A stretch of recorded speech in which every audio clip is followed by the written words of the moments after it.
आम आदमी पार्टी रणनीति अति स्पष्ट 25 वर्षर बीजेडी विफलता 50 लाख युवक युवतींकर दादन खटिबा एवं ओडिशा रे गाँ गहली आज पर्यंत मौलिक सुविधा पहुँची न पारिबा रोजगार सुजोग सृष्टि न करिबा चाषी ठू आरंभ करी श्रमिक पर्यंत प्रत्येक क्षेत्र में जो असंतोष रही जो अपेक्षा रही जे गोटे दीर्घ समय थिबा राजनीतिक दल ठू से जहाँ आशा करते मिलनी आउ तार विरोध रे आम आदमी पार्टी मात्र 10 वर्षर शासन दिल्ली रे लोक देखुं पंजाब रे देखुं मौलिक जो आवश्यकता रही 200 यूनिट फ्री इलेक्ट्रिसिटी माँ भौणी को 1000 टंका मासिक सहायता राशि यूनिवर्सल पेंशन स्कीम समस्त से चाषी हो श्रमिक हो अणकुशली हो कुशली हो समस्त 60 वर्ष बयस गोटे समुचित पेंशन स्कीम एवं सबू पंचायत रे महला क्लिनिक सबू ब्लॉक रे उपयुक्त हॉस्पिटल ए प्रकार जो आम आदमी पार्टी शिक्षा स्वास्थ्य बिजुली पानी रोजगार को नहीं जो राजनीति रही ओवराली दिल्ली पंजाब ओडिशा रे ताकू लोक मान पाखक नबू और ओडिशार जो मौलिक समस्या रही केतेटा ताकू भी आड्रेस करने को चेष्टा करूँ मोटामोटी भाव में आपड़ देखु गोटे पटे बीजेपी बीजेडी अघोषित मेंट वर्तमान से तो विभिन्न टाइम रे घोषित मेंटरे अच्छा अघोषित मेंटरे अच्छा आउ पटे ओडिशा रे गोटे विरोधी शून्यता कौन सी प्रकार इफेक्टिव विरोधी दल नहीं तो मु भावुची आम आदमी पार्टी जो गवर्नेंस मॉडल दूची आम आदमी पार्टी जो राजनीति से ओडिशा रे विरोधी जो क्षेत्र तापाई गोटे मजबूत मूलदुआ पकेब आमे 37 कैंडिडेट घोषणा करूँ प्राय 23 जिलूर एवं समस्त कैंडिडेट प्राय उच्च शिक्षित संग्रामी ग्रासरूट रे काम करथिबा विभिन्न फील्ड रे अनुभव थिबा व्यक्ति तेणु लोक मान समस्या को नहीं एथर लड़ाई करूँ लोक मान नामी दामी नुहति किंतु निहाती भाव में किसी सेलिब्रिटी जहाँ को ओडिशावासी समस्ते जानी पार्टी सहित जोगाजोग कर बहुत जल्दी से माने भी निर्वाचन रे पार्टी तरफ सामिल हो पारती एवं सेमान जो जो फील्ड रे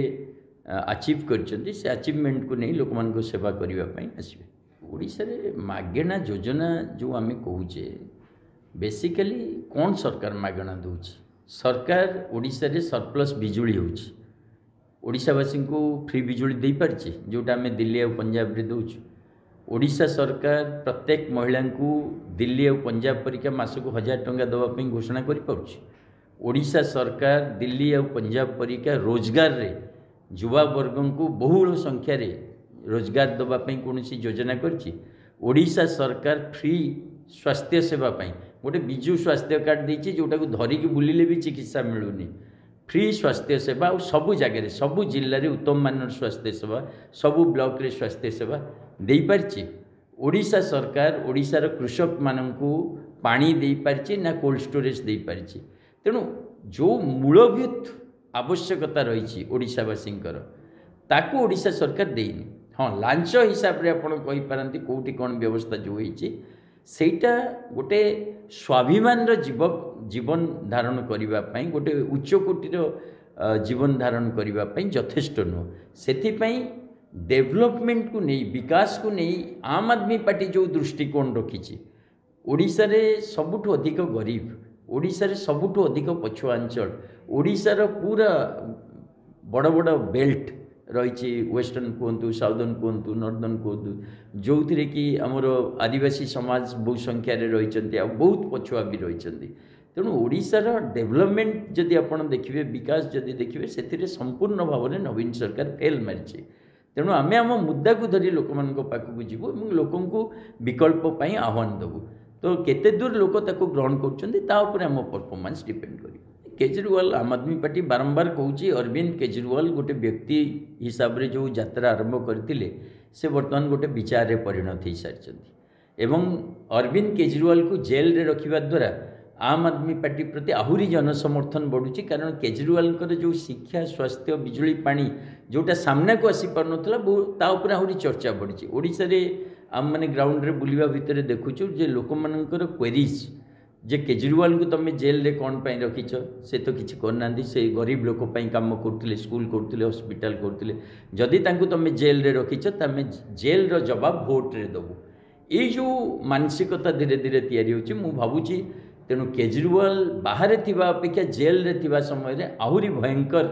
भाव में विरोधी बा शासक दल को मुकाबला करें कारण असंख्य केजरीवाल भारतवर्ष में बर्तमान सृष्टि हो सारी वैचारिक स्तर में तेणु ओडिशा रे जो साथी मैंने आमर फील्ड रे काम कर जो संगठन काम करुच्ची मु भावुची से केजरीवाल जेल यात्रु गोटे प्रेरणा पाई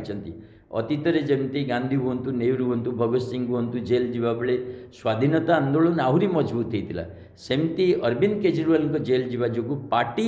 प्रचार आ विचार आहरी मजबूत हो सीटा किसी बड़ कथा नुह जेल जीवा गोटे जेते सामाजिक कर्मी जेते संग्रामी लड़ुआ साथी जेते वैचारिक स्तर में लड़ई करुवा व्यक्ति तांको मानक पई गोटे विश्राम स्थल आपण जेते दिन जेल रे रहिबे से टाइम रे आपण जेनराली समय पाती लेखापढ़ा करें विचार करें समाज पई आहुरी चिंता करें तेणु जेल जीवा मु भावुची आम प्रश्न नुह से गोटे स्वागत करुचु कौन सी परिस्थिति रे जेल जीवाकू किंतु देश पाई एवं देशर समस्या को नहीं जो लड़ई से अटकीब नहीं जारी रही।